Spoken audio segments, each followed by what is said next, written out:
साथियों, आज कैबिनेट में माननीय प्रधानमंत्री जी ने बहुत बड़े बड़े निर्णय लिए हैं। मैं बहुत क्विकली आपको ले जाता हूं निर्णयों पे।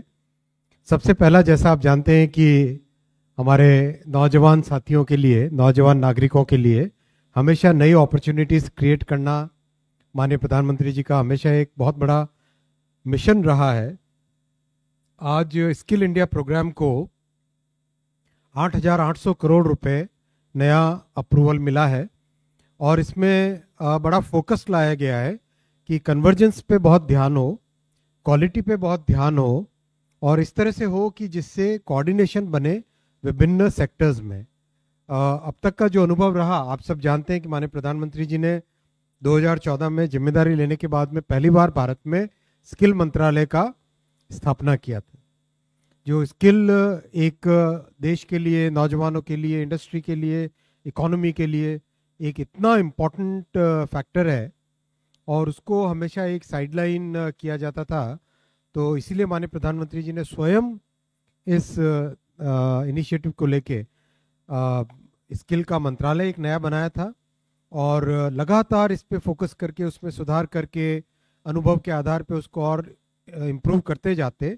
और आज बहुत डिटेल्ड चर्चा हुई, मतलब करीब करीब समझिए सभी ने पार्टिसिपेट किया, सभी ने अपने मत दिए, हर सेक्टर के बारे में चर्चा हुई और ये 3 विषयों पे बहुत ध्यान दिया गया कि सबसे पहले तो पीएम कौशल विकास योजना का वर्जन 4.0, जिसमें बहुत ध्यान दिया गया कि demand driven skill development. Demand मान लो आज के युग में इलेक्ट्रॉनिक्स की है तो इलेक्ट्रॉनिक्स के हिसाब से, आज के युग में अगर हॉस्पिटैलिटी की है, टूरिज्म की है तो टूरिज्म के हिसाब से स्किल कैसे डेवलपमेंट हो। दूसरा, जो ट्रेनिंग एंड सर्टिफिकेशन का प्रोसेस है उसमें इंडस्ट्री को कैसे ज़्यादा से ज़्यादा हम साथ जोड़ें, उसमें क्वालिटी को कैसे इम्प्रूव करें, उस पर बहुत ध्यान दिया गया।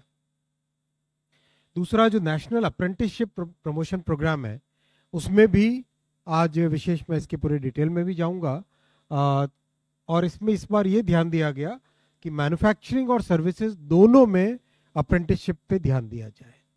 न केवल मैन्युफैक्चरिंग बल्कि मैन्युफैक्चरिंग एंड सर्विसेज दोनों में अप्रेंटिसशिप पे ध्यान दिया जाए। तीसरा, जन शिक्षण समिति, जन शिक्षण संस्थान, ये बेसिकली ग्रामीण क्षेत्रों में सेल्फ एम्प्लॉयमेंट और लोकल एंटरप्रेन्योरशिप को डेवलप करने के लिए एक एनजीओज और सिविल सोसाइटी द्वारा चलाने वाले प्रोग्राम्स है, इस पे भी बहुत ध्यान दिया गया। तो ये डिटेल्स है सारे के सारे, प्रत्येक स्कीम के आपको ये पीडीएफ पूरा पीपीटी मिलेगा, आप उसके हिसाब से इसमें डिटेल्स ले सकते हैं। इसको इसलिए इतना डिटेल में रखा क्योंकि ये बहुत ही इम्पोर्टेंट है हमारे समाज के लिए, हमारे नौजवानों के लिए, हमारी अर्थव्यवस्था के लिए, इकोनॉमी के लिए बहुत ज़्यादा इम्पोर्टेंट है।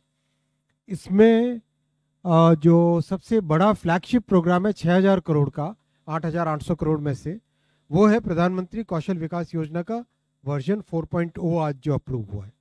वर्जन 4.0 में ये सारे के सारे, जैसा आपको बताया कि व्यक्ति को और इंडस्ट्री को, दोनों को जो ज़रूरत है, मान लीजिए मैं इलेक्ट्रॉनिक्स इंडस्ट्री में जाना चाहता हूँ, मैं मान लीजिए मैं सेमीकंडक्टर इंडस्ट्री में जाना चाहता हूँ, तो मुझे सेमीकंडक्टर इंडस्ट्री के अनुसार स्किल मिल सके, ये मैपिंग करने का निर्णय आज लिया गया। मान लो मैं हॉस्पिटैलिटी, टूरिज्म में जाना फोकस मेरा इंटरेस्ट है, तो मुझे टूरिज्म हॉस्पिटैलिटी के हिसाब से स्किल्स मिल सके, वो मैपिंग प्रॉपर हो। और उसके लिए एक डिजिटल पोर्टल बना है, सिद्ध स्किल इंडिया डिजिटल हब। इसमें बहुत फोकस किया कि एक कोर्स और कंटेंट डेवलपमेंट प्योरली जो रिक्वायरमेंट है इंडस्ट्री का उसके हिसाब से हो। जैसे गति शक्ति विश्वविद्यालय में आपने देखा कि एयरबस के अनुसार ट्रेनिंग देने से 15,000 टेक्नीशियंस, इंजीनियर्स एयरबस के रिक्वायरमेंट के हिसाब से होंगे। इंडिगो के हिसाब से देने से इंडिगो की काफ़ी रिक्वायरमेंट वहाँ से मीट हो जाएगी। एल्स्टम के हिसाब से देने से जो देश भर में मेट्रो का नेटवर्क है उनकी रिक्वायरमेंट इससे मीट होगी। तो इस तरह का पूरा एक कंप्लीट पूरा फ्रेमवर्क बना है। दूसरा प्रोग्राम इसी में PM national apprenticeship promotion programme, इसमें जैसा आपको कहा, आपके साथ आया कि भाई सर्विसेज और मैन्युफैक्चरिंग दोनों में इमर्जिंग फील्ड्स को लेके robotics, AI, blockchain, green energy, industry 4.0, जैसे इस बार वर्ल्ड इकोनॉमिक फोरम में ये आया कि दुनिया में 3 बड़े स्किल्स की ज़रूरत पड़ेगी। एक तो केयर के लिए, दूसरा ग्रीन एनर्जी के लिए, और तीसरा इमर्जिंग टेक्नोलॉजीज़ के लिए। तो ये सब फोकस जो दुनिया भर के जो एक्सपर्ट्स आज कहते हैं, उन सब को इसमें इंक्लूड किया गया है। तीसरा है इसमें जन शिक्षण संस्थान। ये हमारे जो वंचित वर्ग है उनके लिए और जो बेसिकली जो थोड़े से मार्जिनलाइज्ड सेक्शंस रहे हैं उनके लिए विशेष प्रोग्राम है ये, जिससे उनके ऊपर फोकस देके किया जाए। ये 858 करोड़ रुपए का प्रोग्राम है। तो ये तीनों बड़े कार्यक्रम, और अब तक के 10 साल में जो बड़ा अचीवमेंट हुआ है वो करीब 1.5 करोड़ के आसपास स्टूडेंट्स की ट्रेनिंग हुई है, और 30 लाख के आसपास स्टूडेंट्स का जन शिक्षण संस्थान में हुआ है। और ओवरऑल एक स्किल का जो देश भर में एक बहुत बड़ा जो रिक्वायरमेंट था, उस रिक्वायरमेंट का एक अच्छा फ्रेमवर्क डेवलप हो गया है, और आज के इस अप्रूवल से ये फ्रेमवर्क और भी आगे तेजी से बढ़ेगा। इसके अलावा भी ओवरऑल ये डिस्कशन हुआ है कि किस तरह से एक 2047 तक जो स्किल के रिक्वायरमेंट होंगे, विकसित भारत की इस यात्रा में जो स्किल के रिक्वायरमेंट होंगे उनको कैसे हम पूरा करें, उसका भी एक मास्टर प्लान तैयार किया जाएगा। तो आज स्किल डेवलपमेंट पे बड़ी चर्चा हुई, बहुत डिटेल डिस्कशन हुआ, खूब विस्तृत रूप से इस पे काम होने का निर्णय लिया गया। ये साथियों, अगर आप देखें नौजवानों के लिए जो अब तक तीसरे टर्म, माननीय प्रधानमंत्री जी की तीसरी टर्म में जो निर्णय लिए गए हैं, करीब 1.5 लाख करोड़ रुपए के निर्णय हैं। 1,40,000 करोड़ के टोटल निर्णय अभी तक तीसरी टर्म में लिए गए हैं, वो आपके सामने डिटेल्स रखे गए।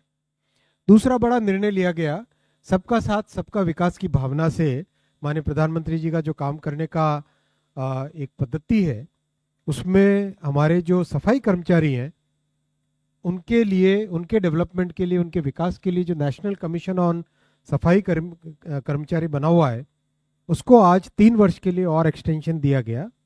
और इसमें बहुत ही ध्यान दिया गया कि हमारे समाज का एक ये वर्ग ऐसा है जिस वर्ग को सबसे ज़्यादा ध्यान देने की ज़रूरत है, और इसीलिए इस पे 3 वर्ष का और एक्सटेंशन दिया गया है। करीब 50 करोड़ का, 51 करोड़ का खर्चा इस पे आएगा। और जो स्ट्रक्चर है, chairperson, vice chairperson, members, secretary, joint secretary, जिससे कि वो देश भर में घूम के देश भर में सफाई कर्मचारी से जुड़ी हुई जितनी भी समस्याएं हैं उनको हल कर सके, उनका समाधान कर सके, और उसमें पॉलिसी के जो इनपुट्स हमें चाहिए भारत सरकार को, स्टेट गवर्नमेंट्स को, सिविल सोसाइटी को, वो दे सके। तीसरा बहुत बड़ा फैसला माननीय प्रधानमंत्री जी ने जो लिया, ये लिया कि साउथ कोस्ट रेलवे जोन एक नया बनाया गया है। इसका पोस्ट फैक्टो अप्रूवल आज कैबिनेट ने दिया। कुछ ही हफ्तों पहले माननीय प्रधानमंत्री जी ने विशाखापट्टनम में अपने प्रवास के दौरान इसका अनाउंसमेंट किया था, तो आज इसका पोस्ट फैक्टो अप्रूवल दिया गया। और इसके 3 बड़े मुख्य पॉइंट है। पहला पॉइंट है कि नया रेलवे जोन जो आंध्रा रीऑर्गेनाइजेशन एक्ट में पार्लियामेंट की तरफ से कमिटमेंट था, वो कमिटमेंट इस साउथ कोस्ट रेलवे जोन के बनने से पूरा होता है। और ये कमिटमेंट बड़ा कमिटमेंट था, लीगल कमिटमेंट था, इसलिए इसको आज कंप्लीट उस संदर्भ में देखना चाहिए। दूसरा है इसमें पॉइंट कि जो ईस्ट कोस्ट रेलवे है उसमें रायगढ़ एक नया डिवीजन क्रिएट किया गया है। रायगढ़ नया डिवीजन ईस्ट कोस्ट के रेलवे की एफिशिएंसी के लिए, ओवरऑल पूरे रेलवे नेटवर्क की एफिशिएंसी के लिए बहुत ज़रूरी है। और तीसरा इसमें बड़ा निर्णय यह है कि वॉल्टेयर जो कि एक कॉलोनियल नाम था, विशाखापट्टनम वाइजैक जिसको कहते हैं हम, ये विशाखापट्टनम को अपने खुद के नाम के साथ नहीं जाना जाता था, वॉल्टेयर के नाम से जाना जाता था। वो कॉलोनियल नाम भी आज हटा के उसका फैसला लिया गया, इस रेलवे डिवीजन का नाम रहेगा विशाखापट्टनम रेलवे डिवीजन। तो साथियों, ये 3 बड़े फैसले लिए गए हैं।